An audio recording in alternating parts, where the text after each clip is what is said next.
So it started off as a one-off satire tweet about the epidemic in the redhead community, and now it has culminated so beautifully into what we are gathered here today for, a review of the first season of Titans. No.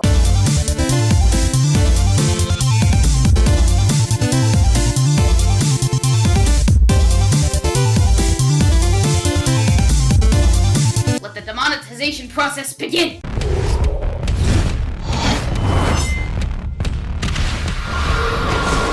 I made a review of the first episode of Titans all the way back in October, where I addressed issues that I had with the pilot episode, where I promised that at the end of all of this, that I would be doing a review of the series as a whole, well, a first season specifically, and that's what we're here to do today. So Merry Christmas, everyone. This is your gift. From me to you. Let's start off with rehashing my issues from the pilot episode and seeing what improved and what didn't.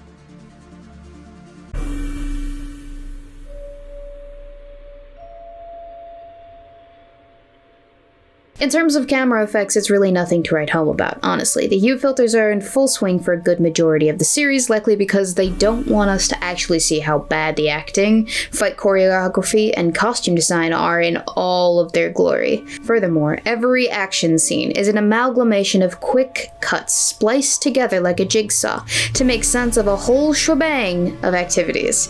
If I had to give it a relatable parallel, I'd say it's as if you were condemned to a life of teleporting to a different position in a single room every time that you blinked. It's disjointed, and it's simply lazy cinematography. With one exception, and it happens in episode 3, Origins. Corey and Ray have met in a scene just before this episode, and are sitting down to eat at one of those cute little breakfast diners that Waffle House tries to be, but can't because Waffle House has not the charm nor the appeal to be a cute breakfast diner. It's just a place for eating sad waffles at 2 a.m., let's be honest. Anyway, so there just so happens to be some trouble brewing in the diner, because of course there is. How inconveniently convenient that there's trouble in the diner at just the right moment to be conveniently inconvenient for our team members. Corey tells Ray to leave the diner and wait for her in the car, and she reluctantly goes, and what culminates is an action scene that's actually smartly done in its execution. It beautifully shows off not just the fight itself, but the fight from Ray's perspective outside the diner in the car and Ray's reaction. It adds a fair bit of levity to a violent scene in a bleakly blue and green saturated silver screen universe, and I appreciate that. My only complaint with this scene was that it was so goddamn short. That scene aside, my complaint about shoddy action scene and camera cut edits, it still stands. Why is this important, you may be asking? Well, because it's little things like this that could easily be fixed with the right camera work and effectively turn this series from what looks like a low-budget action hero fanfic make to something a little bit more impressive.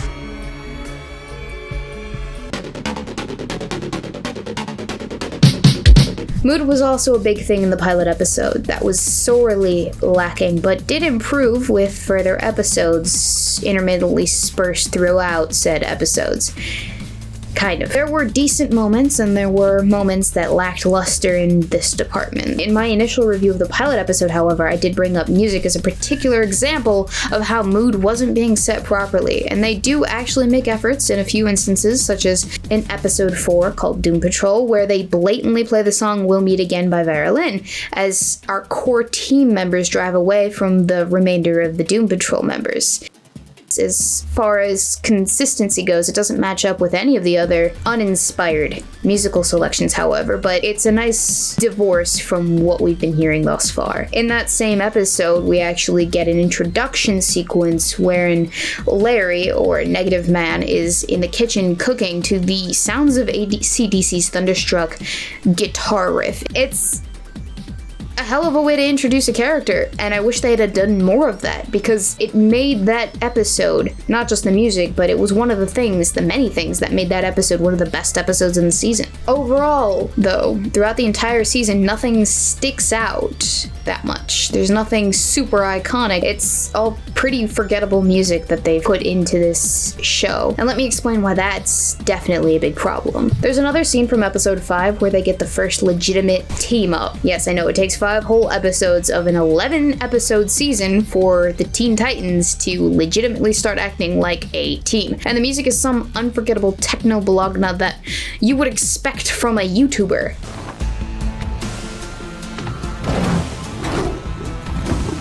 Me. Nothing remarkable, nothing inspiring, nothing epic like you would expect from a first team up. Remember guys, this is the first time that they've ever assembled, for lack of a better term.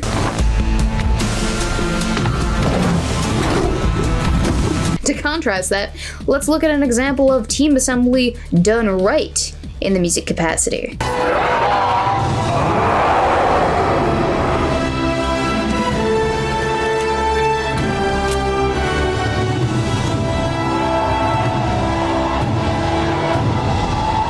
Notice how the Avengers assemble to the tune of their theme song. It's iconic, it means something when you hear that fanfare. It's hope-inducing, and it's frankly epic. The Titans have none of that sort of moxie backing them, and hence the significance of the scenes fall so very flat. It doesn't have to be all that cinematic. Not really. No. It's just something better than this lame-ass piece of anticlimactic bullshit. I mean, don't get me wrong, the music doesn't do any favors for this series, but the action itself, it ain't anything to write home about, let's be honest.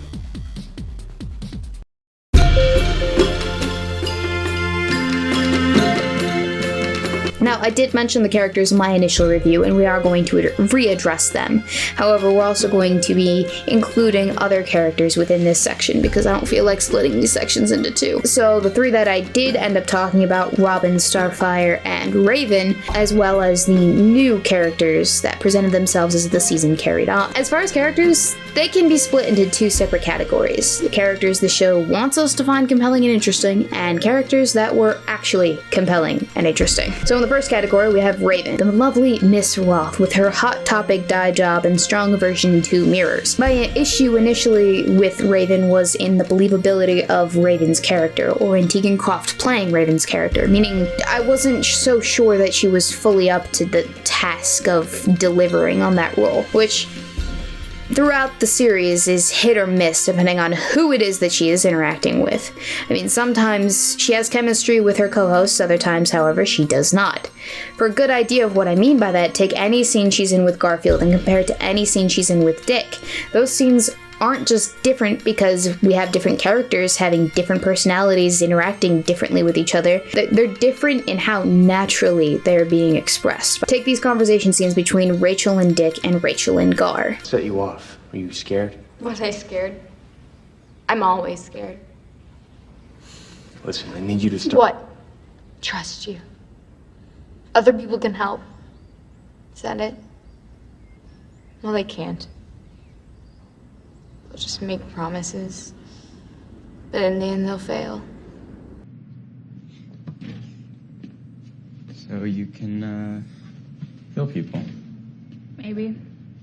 I think so. Like you care. Rachel. I can't believe you're on their side. Of all people, I thought you would understand. Ever since my mom. Ever since Melissa died, I've been alone. I don't have anyone. You've got us. It's not so much the way that the scene resolves itself that makes the difference, it's the level of energy that she herself puts into.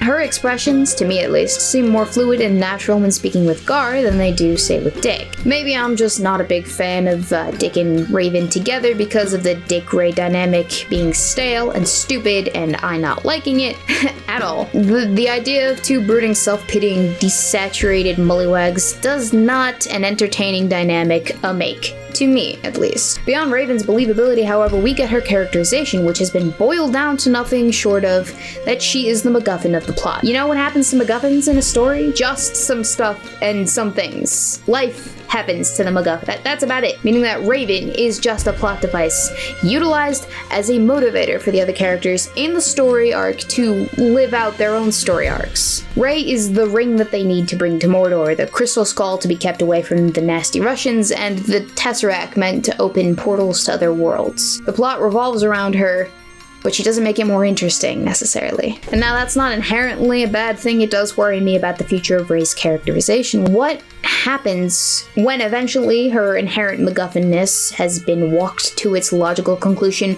Who is Rey when she no longer has darkness incarnate looming over her at all times, which she's trying not to give into? What are her motivations and fears and wants and desires? All season, we've seen little in the way of character establishment beyond that of a girl who is scared and running and battling inner demons. And then we come to Starfire. Her entire character can and has been summed up with just a few very, very simple words.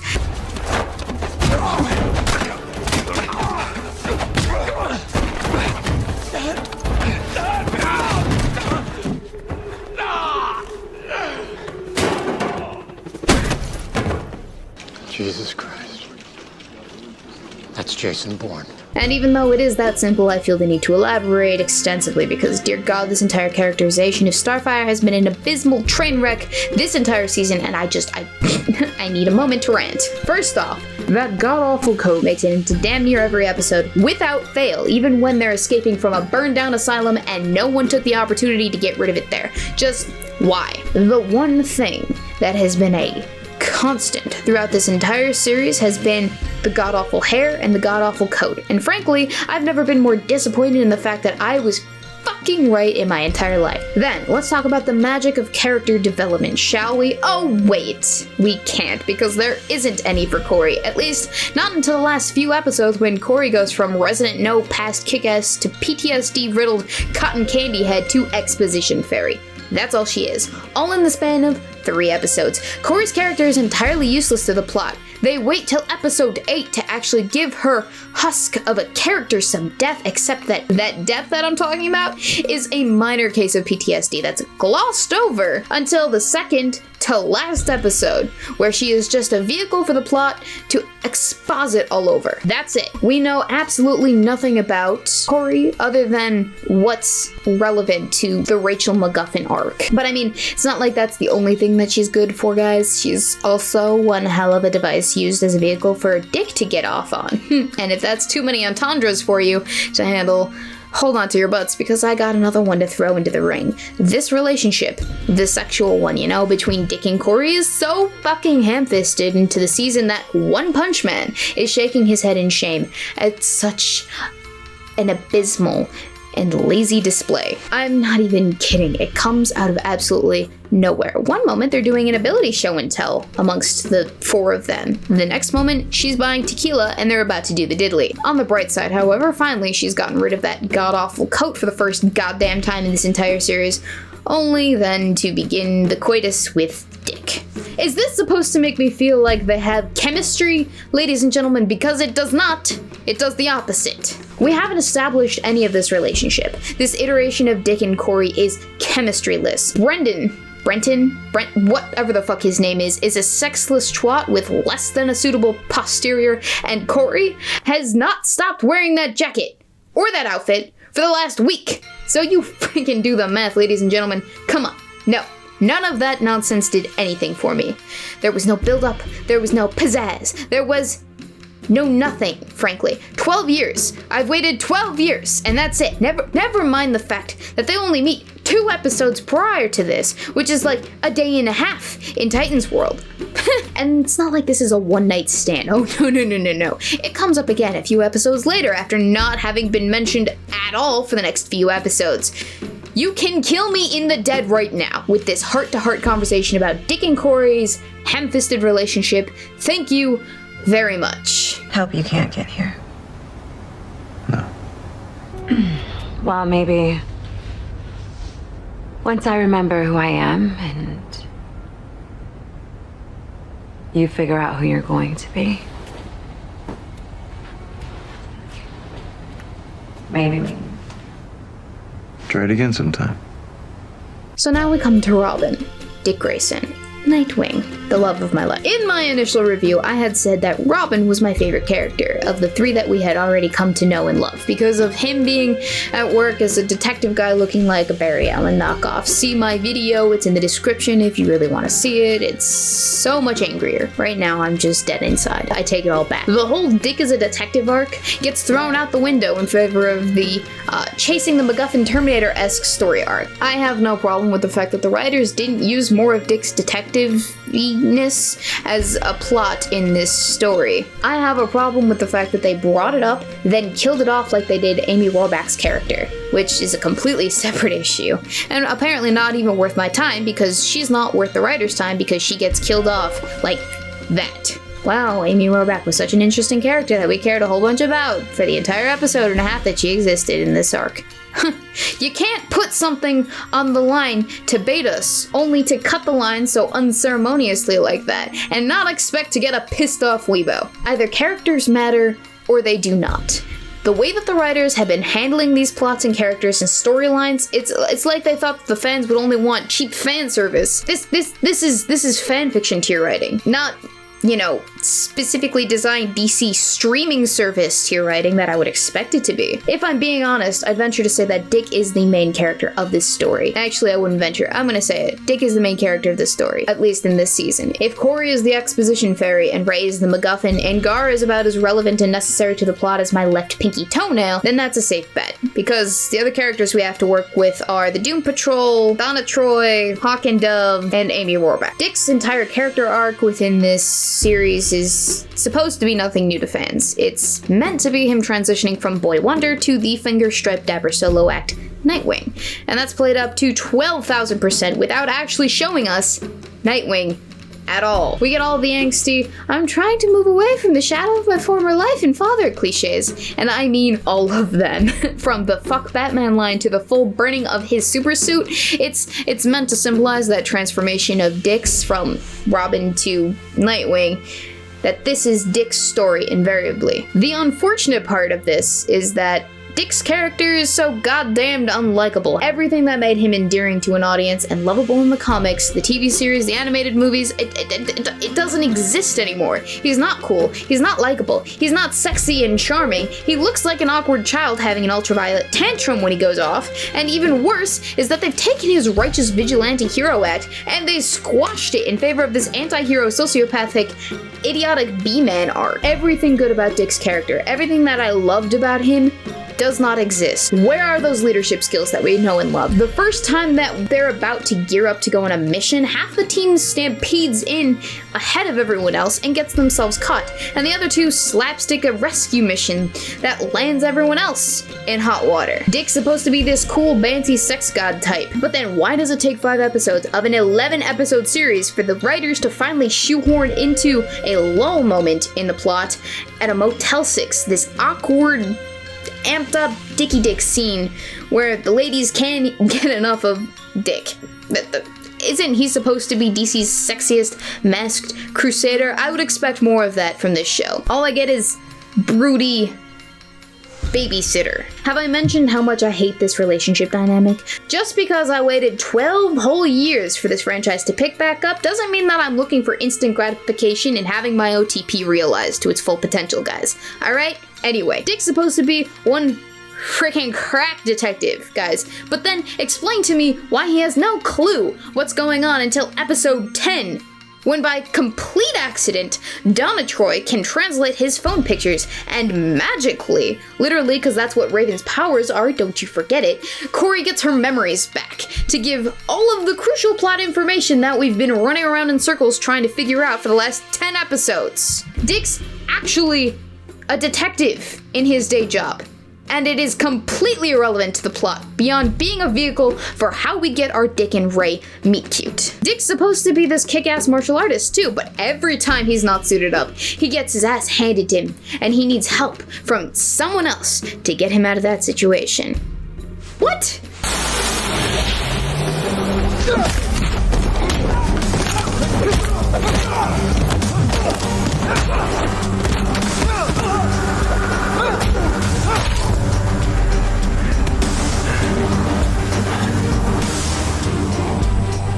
Wow. Dick Grayson Grayson in the flesh. Nice to meet you, bro. I'm the new Robin.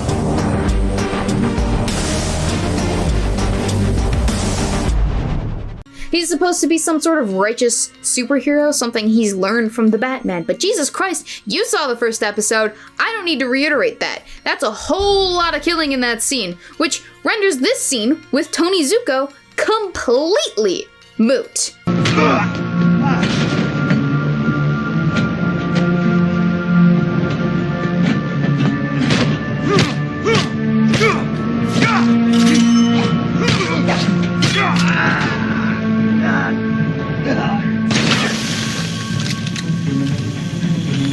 The bronies!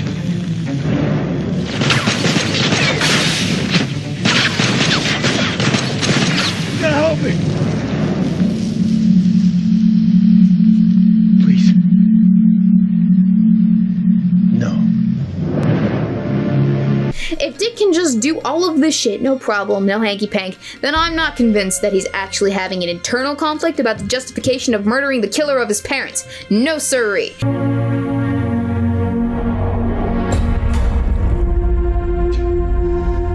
It all has to end. All right, then. If he can tell Corey to go ahead and blow up an entire building with people that we know are actually inside it, then I'm not convinced that taking the job too far is in fact the central conflict that Dick is facing. It renders this scene with Jason and the officers and this scene with Dick and the street criminals no different from each other. Dick's transition from Robin to Nightwing in the comics is about showing the world how he's not Batman. It's about separating his identity from his adoptive father so he's no longer living in that shadow. It's heavily implied in the series that Dick's ultraviolence stems greatly from Batman's influence, which we'll get into. However, I'm not given any evidence to convince me that Dick is actually actively striving to be better than how he sees his mentor. Absolutely nothing at all, ladies and gentlemen. And now, Beast Boy. It takes us a whole 3 episodes to actually get a meaningful scene with Beast Boy in it, and it's done wonderfully. No complaints. What's not done wonderfully is the tease of his character in the first episode. It's completely unnecessary, and it spoils the big reveal that is Garfield's character. Quite honestly, a waste of your budget on a pointless CGI scene, if you're asking me. There's no point in it other than because you think it'll make the fanboys in the audience prematurely come in their pants. Beyond that, Beast Boy's character is just watered down comic relief tag-along whose sole purpose is honestly being Ray's emotional baggage holder. That's it. He's offered little more than that, and it's quite sad, honestly, because he's a compelling character, and he's interesting, and he's funny, and I want to see more of that. Please! Regardless of that mistaken characterization, Garfield's character was the one that I enjoyed the most of the core main cast. He was the most likable, the best executed, and the best acted, in my opinion. 10 out of 10, you did well with what you were given to work with, Ryan Potter. 10 out of 10. Now we're moving on to the second tier of characters. That is, characters that were actually compelling and interesting. All of the Doom Patrol, including Garfield, were brilliantly done. Episode 4 is where we're introduced to Garf formally, and he just so happens to have been residing with the Doom Patrol at the time. Go figure. If you're familiar with the comics, you know who the Doom Patrol are. What I did not expect was for this episode to be so flipping fantastic. 10 out of 10. And it's a stark contrast from the rest of the season. It's easily one of the top 2 episodes from the season, and I actually found myself wishing that we could get a whole Doom Patrol series instead of this abomination crack baby that they call the Titans. In just one episode, we are introduced to Robot Man, who's essentially Cyborg without the booyah. His characterization is all robot who wishes desperately that he could be a man again and longs to be able to experience those sensations that come with the territory again.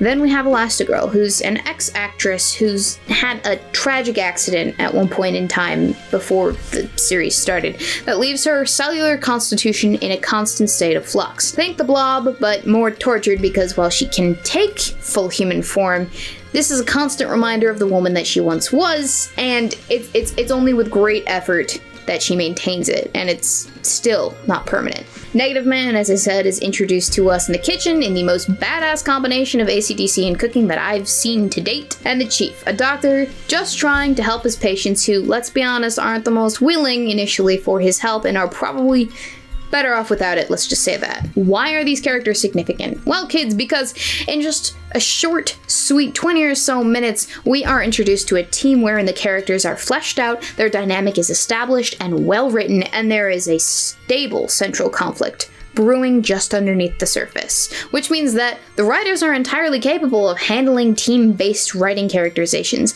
They just screwed the pooch with our central cast for who knows whatever the fuck reason. This episode is a diamond of brilliance and a fuck ton of rough. Then we have Hawk and Dove, who we meet in episode 2 but aren't really relevant to the series at all. Like, at all. Despite this little oopsie from the Addams family from hell, which strikes me as odd.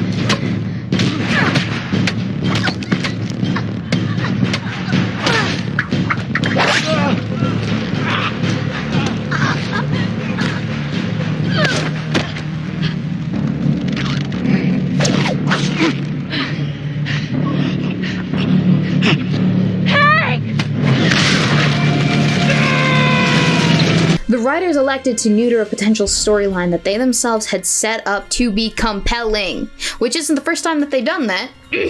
Later on in the series, we have an entire episode dedicated to fleshing out Hawk and Dove's relationship and their characters. During this time, I want to point out to you that we are getting flashbacks of character storylines that we as an audience have really no business caring about at all, seeing as they haven't been around since episode 2, and their influence on the plot is kind of zippity. Listen to me. Hawk has gotten more characterization in this entire episode than Garfield has in the entire season that he's been about. And he's a core member of the team. Why is that the case? More time is dedicated to a character whose relevance to the plot until this point has been non-existent than, say, characters like Corey and Garfield. Much of the flashbacks that we see in this episode tell the story of how Hawk and Dove met, teamed up, and eventually ended up becoming dedicated fuck buddies. And it's actually really well done. Like, really well done. Bravo.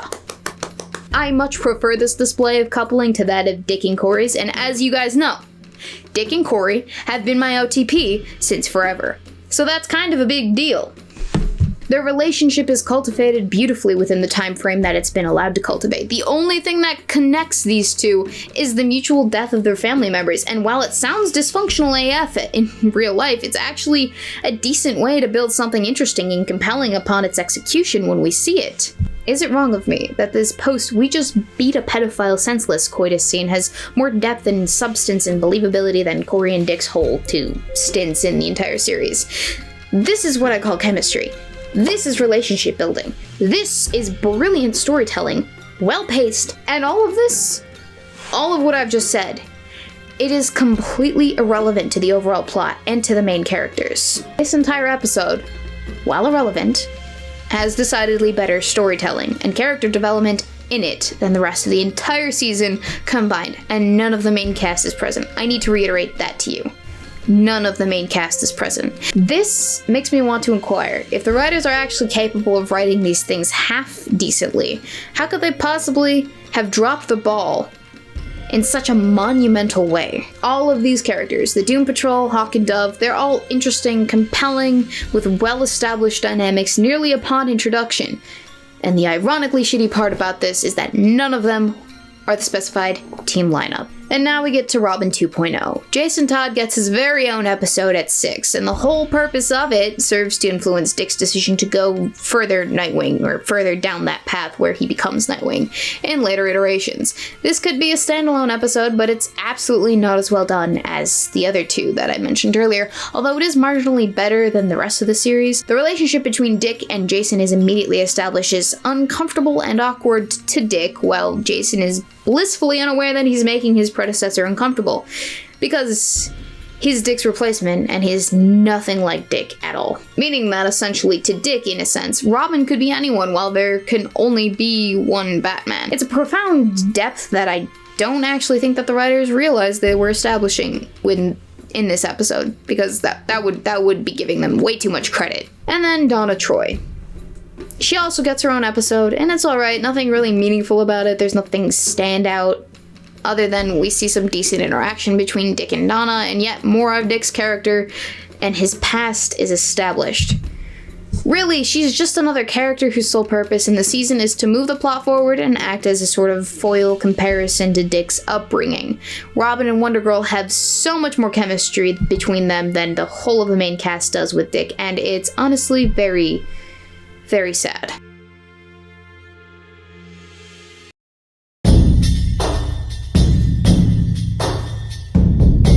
The last thing that I took issue with in my initial review of the first episode was in the pacing of said episode. It frankly has not improved. They're trying to do too much with too many people and too many plot points with no sense of time management. Everything is all over the place and unorganized, and I'll just leave it at that. There's some other issues that I had with the CGI. It was really, really bad, which I totally expected. However, what I didn't expect was for them to opt out of using stunt doubles for scenes where our characters are pulling off mad acrobatics. Oh my god. And then there's the character stupidity. Oh boy, was there a lot of that. Most of the characters I expected to be hardened, battle-ready, and cunning in such circumstances that the plot would demand it are completely dense. And boy, are there a lot of moments that blatantly depict this.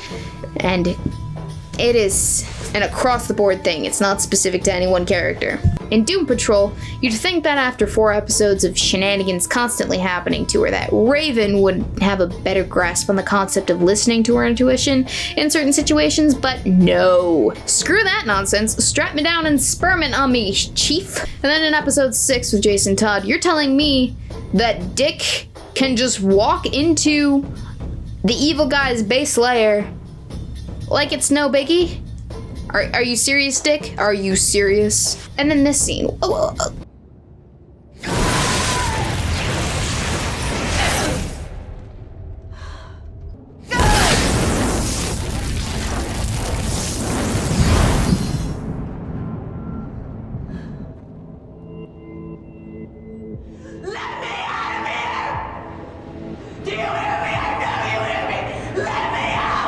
Corey, you get your energy from the sun. You're in the middle of a place where there is none. You fucking dumbass.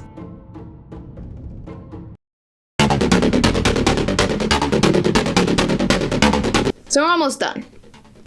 But there's one thing that I have yet to address, and that is the pivotal issue with Titan Season 1. The entire season ends on a cliffhanger where Dick's gone full dark side during the big finale that we've been building up to since episode 1, and this whole conclusion, it makes no sense. Let me tell you why.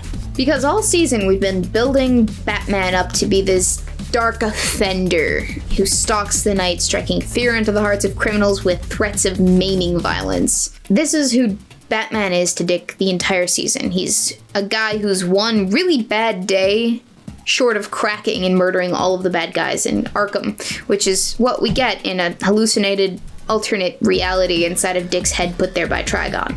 Here's what's wrong with that. Batman as a murderer doesn't work in the slightest, because Batman as a character isn't just a superhero. He is the embodiment of an ideal created out of death and grief. The death of Bruce Wayne's parents shaped his entire identity and character arc from that point in his life forward to embody a sense of justice that was infallible, non-negotiable, and unconditional. Time and time again, this has been exemplified in the comics and the animated series, and this has been a characterization that the audience has taken to heart for literally decades. The reason the Batman and the Joker have such a compelling oppositional dynamic in any, and I mean any, of their iterations is because of the foil that is their dynamic character, their characters. The Joker exists as a model of what the Batman must never become, that being a killer. But the Joker also acts as a force only stoppable if Batman were to succumb to finally killing his nemesis. But, you say, all of that shenanigans was in a dream sequence inside of Dick's head. Batman didn't actually kill anyone, weeb. Dick only thought he had, which is what pushed him over the edge in his mind. That, I say, you're missing the point. The no-kill rule isn't the only code Batman lives by. Batman's character runs deeper than simply justice and no killing. Batman's character stems from an inherent drive to protect and serve the weak and the innocent. Modern depictions such as Batman v Superman and the way Dick's been talking about his mentor all season now doesn't fit that mold in the slightest, because Batman is smarter and more cunning than simply using blunt, violent, and aggressive force to achieve his end goals. The animated of our favorite Cape Crusader gets this idea so right. I can't even express to you how right it is. In Justice League Unlimited, we are reintroduced to a member of the Joker's Royal Flush Gang, Ace, a villain of the week type character. We see as Batman approaches the final boss villain, who is Ace, who has just wreaked havoc on reality and will die from an aneurysm soon, which will cause a psychic backlash on the entirety of the area that could wipe out a lot of people.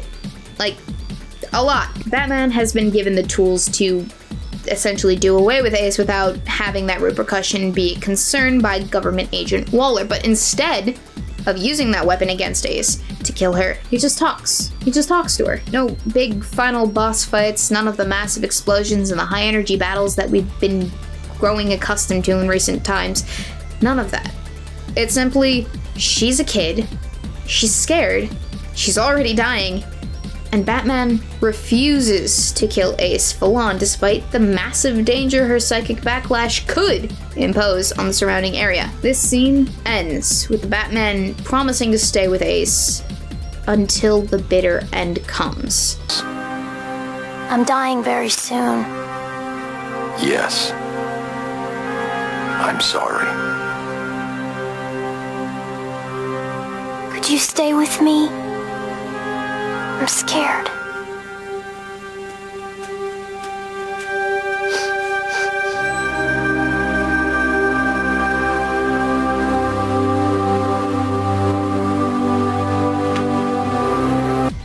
And that's who Batman's character is, not this abomination from recent depictions. I don't want to do this in front of your daughter.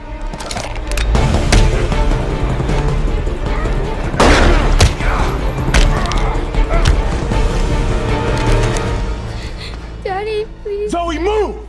The thing is, Dick would know that. Unless he is the absolute idiot that the show has depicted him as, Dick would know that about Bruce. That Bruce's whole reason for adopting Dick in the first place was because he wanted to cultivate Dick's need for revenge into something more positive, a sense of justice, if you will. But more than that, he wanted Dick to have a more focused guide in his drama than he himself had had in the past. He wanted better for Dick, because Bruce has always wanted better for the people that he cares about. And that's all of Gotham included in that. Dick's entire reason for leaving Batman was because he felt trapped under Batman's shadow, treated like a sidekick more than a partner. It had nothing to do with the supposed dark, violent, inescapable sociopath within him. Absolutely nothing. Batman may be the Dark Knight, but he is the thing that the monsters in the dark that you're afraid of are afraid of. He is the Dark Defender, not a dark offender. Get that through your head, writers. Dick should know this, which is why this entire season does not work. This entire season screams to me of one of those shoddy fan-made films between the CGI and the acting and the costume design. It's just not appealing at all. It's like they don't know how to collaborate story progression and important exposition together, so they gotta constantly be handing the ball back and forth between the role of characters who are progressing the plot and the developing of their arcs.